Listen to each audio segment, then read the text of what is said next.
Salut, c'est Pierre, j'espère que vous allez bien. Aujourd'hui, on va faire une vidéo un peu différente, ça va être très court, très précis pour répondre à un sujet, tout simplement parce que je réponds à la question de Nicolas qui est comment mettre en couleur une ligne selon le choix dans une liste déroulante. Vous allez voir, c'est très simple, on va voir ça ensemble, on va voir comment créer la liste déroulante intelligemment et comment changer la couleur de la ligne en fonction du statut qu'on choisit. En fait, ça va donner ça de manière très simple. Allez, c'est parti, on regarde ça tout de suite. Alors, le tableau, il est très simple. On a des commandes avec des informations, le client, le statut, la date et les montants. L'objectif ici, ça va être de mettre ici une liste déroulante pour sélectionner des statuts de commande qui sont juste ici. Et en fonction du statut sélectionné, que ça mette en couleur la ligne pour pouvoir visualiser très rapidement l'état d'avancée de la commande. On va commencer par créer la liste déroulante. Si vous savez déjà faire, vous pouvez rejoindre directement le second chapitre de la vidéo. Le lien est dans la description. Pour faire la liste déroulante, on va aller dans la feuille statut. Ici, on va sélectionner cette plage et on va lui donner un nom. On va aller dans formule et on va mettre définir un nom. Et dans la fenêtre qui s'ouvre, on va mettre liste statut. Et là, je mets OK. Ce qui fait que maintenant, quand je sélectionne ici, il y a la liste de statuts qui s'affiche.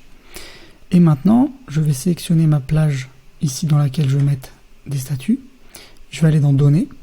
Je vais aller dans Validation des données. Et ici, dans les options, les critères de validation, je vais prendre ici une liste. Je vais mettre tout simplement égal et je vais remettre liste statut. Et maintenant, je peux sélectionner des statuts pour chaque commande. Pourquoi j'ai défini d'abord une plage de nom pour les statuts? Tout simplement parce que je sais que toutes ces lignes font référence à la plage de nom. Et si je veux mettre à jour et ajouter des statuts, vous voyez ici j'ai que 3 statuts. Si je veux en rajouter, il suffit tout simplement que je mette ici par exemple payer. Il suffit que j'aille tout simplement dans formule gestionnaire de nom. Je fais modifier la plage de liste de statuts. Et ici, c'est plus B4 mais B5. Et quand je fais OK, vous remarquez que maintenant, ce sont les 4 statuts qui sont considérés. Vous voyez, maintenant je peux modifier ça. Maintenant on passe au second chapitre qui est comment mettre en forme une ligne en fonction du statut qu'on va sélectionner dans cette liste. Donc vous faites CTRL A pour sélectionner l'ensemble du tableau.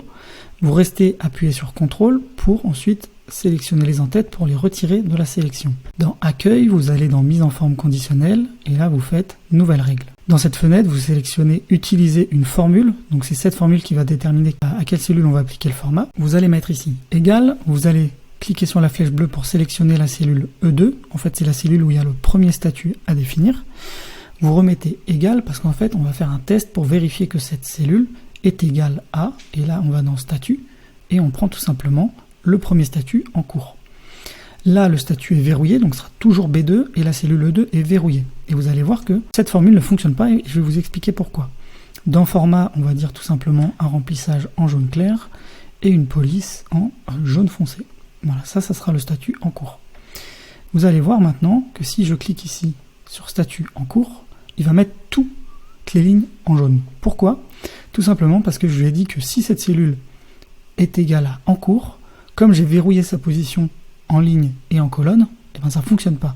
Et à l'inverse, si je mets une autre ligne en cours, ça n'a aucun impact. Ce qu'on va faire, c'est qu'on va retourner dans Gérer les règles. Et ce qu'il faut changer, c'est tout simplement le dollar ici. Le dollar permet de verrouiller la position. Le dollar devant le E verrouille tout simplement la colonne. Et le dollar devant le 2 verrouille la ligne numéro 2. Si maintenant j'enlève le verrouillage de la ligne numéro 2, vous allez voir tout simplement, si je fais OK, j'applique et je mets OK.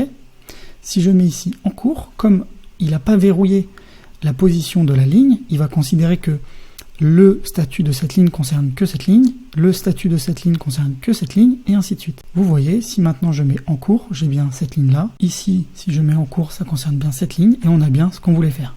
Maintenant, pour faire les autres, il suffit tout simplement de faire Gérer les règles, dupliquer une fois, dupliquer 2 fois.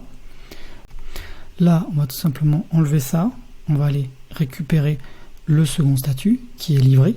Mais en fait, j'écris pas livré à la main parce que si un jour ce statut passe de livré à SAV par exemple, et ben ça ne fonctionnera pas. Alors que là, si je change dans les statuts SAV, la liste déroulante va se changer dans les commandes et le statut de mise en forme conditionnelle va également se changer. Je fais entrer, je change le format.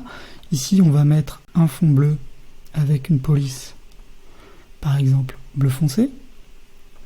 Voilà. La dernière, je fais pareil, modifier la règle. Là, je vais tout simplement, plutôt qu'aller resélectionner, la ligne 2, c'était le statut en cours, la ligne 3, c'était le statut livré, la ligne 4, c'était le statut facturé. Je fais format. Là, je vais mettre une couleur verte et un remplissage vert clair. Je fais OK. Et là, maintenant, je fais appliquer. Et vous voyez, si je sélectionne ici livré, on a du bleu. Si je sélectionne ici facturé, on a du vert. Et ainsi de suite. J'espère que la vidéo vous a plu. Si c'est le cas, vous pouvez la liker. Vous pouvez également vous abonner et activer la cloche des notifications. Si vous souhaitez me faire part de vos commentaires, ça se passe sous la vidéo. Et si vous souhaitez me confier une mission pour que je travaille pour vous, que j'optimise vos fichiers ou que je crée un outil sur mesure dédié à votre activité, vous pouvez me contacter. Le lien est dans la description. Moi, je vous dis à bientôt dans une prochaine vidéo.